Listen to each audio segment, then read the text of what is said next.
Hello everybody and welcome back to another video. Today I'm watching the glitch that kept sending the FBI to a tiny Kansas farm. This video popped up in my recommended and it seems interesting. It seems quite absurd, so let's watch it. This video starts with a mystery. In 2011, James and Teresa Arnold moved to a farm in Butler County, Kansas, just north of the town of Potwin. It was a quiet town, a small town, the kind of town you'd go to and think, gee, this Okay, so small town in kind of the middle of nowhere. Why would the FBI keep being sent there? town sure is small and quiet. A few days after the Arnolds moved in, though, two sheriff's deputies showed up looking for a stolen truck. The Arnolds found this odd, as they hadn't stolen a truck, and famously, police never make mistakes. Still, they didn't think much of it. Police make mistakes all the time, they're still human. Looking for various stolen items. So did FBI agents looking for runaway children. The IRS sent agents claiming the Arnolds had committed tax fraud. Ambulances searching for suicidal veterans would barge onto the property at night, waking them up. They got threatening phone calls from people who claimed the Arnolds had scammed them out of money or stolen their credit cards. Sometimes they'd find total strangers angrily searching through their barn, and one time they found a broken toilet on their driveway, seemingly put there either as a bizarre, why is all this shit happening? or a bizarre, confusing gift. So why? Why were the Arnolds undergoing this Kafkaesque torture? Comment below if you figured it out. Your prize is increasing my comment engagement. Also feel All those things have nothing in common. The only thing that they have in common is the fact that they're all happening at this one location. But it doesn't really make any sense. Maybe it's the previous homeowners or something? I don't know. Feel free to comment whether or not I used Kafkaesque correctly, because I'm pretty sure I didn't.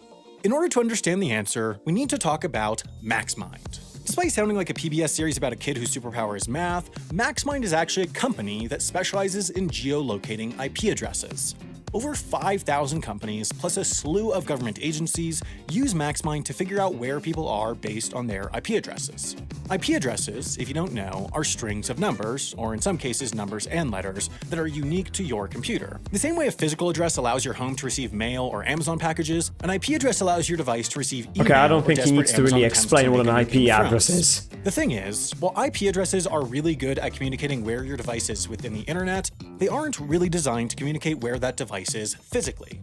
That's why IP mapping companies like MaxMind have to figure that out for themselves, gathering IP location info through everything from sophisticated methods like buying data from smartphone apps that track a phone's GPS coordinates, to desperately sketchy methods like war driving, where they send a bunch of people out in cars to find open Wi-Fi networks and capture their IP addresses, like a slightly more depressing version of Pokemon Go.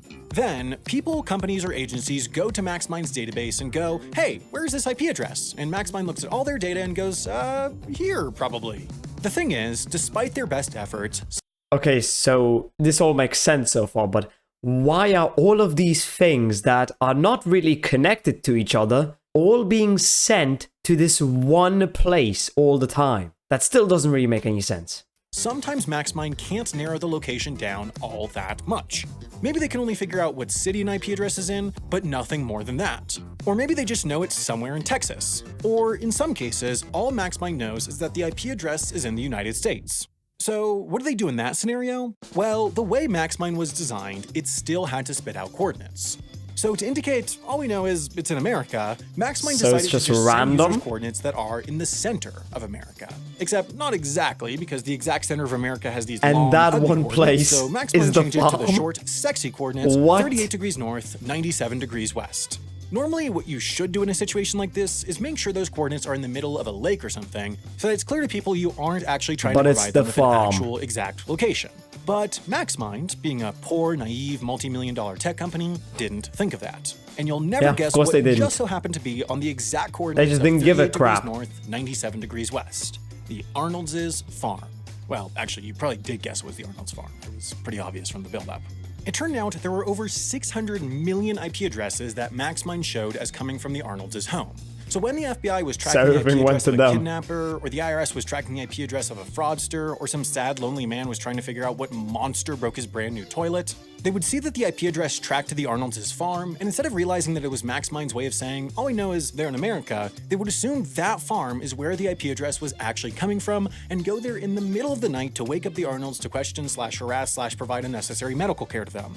The crazy thing is, the Arnolds had absolutely no idea why any of this was happening for years until a reporter named Kashmir Hill constructed a database of locations that had multiple IP addresses mapped on them, noticed the Arnolds had a bonkers number of them, and then called the farm to basically be like, hey, just curious, has anything weird happened to you lately? To which the Arnolds replied, is that a question or a threat? After learning what was going on, the Arnolds sued MaxMind, who promptly moved the default US location to the middle of the lake with no nice families living in it. But seeing as a lot of their customer companies don't update Did their they data win? regularly, the Arnolds still live in a tech-induced hellscape. Given how they've already had all that trouble happen to them because of MaxMind's incompetence and negligence, I don't see how they could lose that lawsuit. If MaxMind is a multi-million or multi-billion dollar company, there is no excuse for why they wouldn't think of that, why they wouldn't check what the default address is, so that some poor schmucks like these people don't get constantly harassed by everything. They should win that lawsuit. Which brings me to our sponsor, Meta. Nah, I'm Really? That's it? Okay, so they sued MaxMind, who, yes, they changed the location, but everyone else still didn't because they don't update that stuff. So they're still getting screwed because of MaxMind's mistake. But why was there nothing about the lawsuit? Did they win or no? I need to check this. Wait, they only sued them for $75,000? After years of that? That's nothing. 75k is nothing. Okay, I can't find anything on whether or not they won or lost that lawsuit. I hope they won because $75,000 is nothing, especially for a multi-million company. So if they lost, then that's just kind of sad. Like a company that's worth millions is not even able to give them 75k? Really? Come on. But whatever. Hope you enjoyed the video. If you did, consider subscribing and leaving a like. If you're interested, why not watch the video right here? And with that, I hope I'll see you in the next video.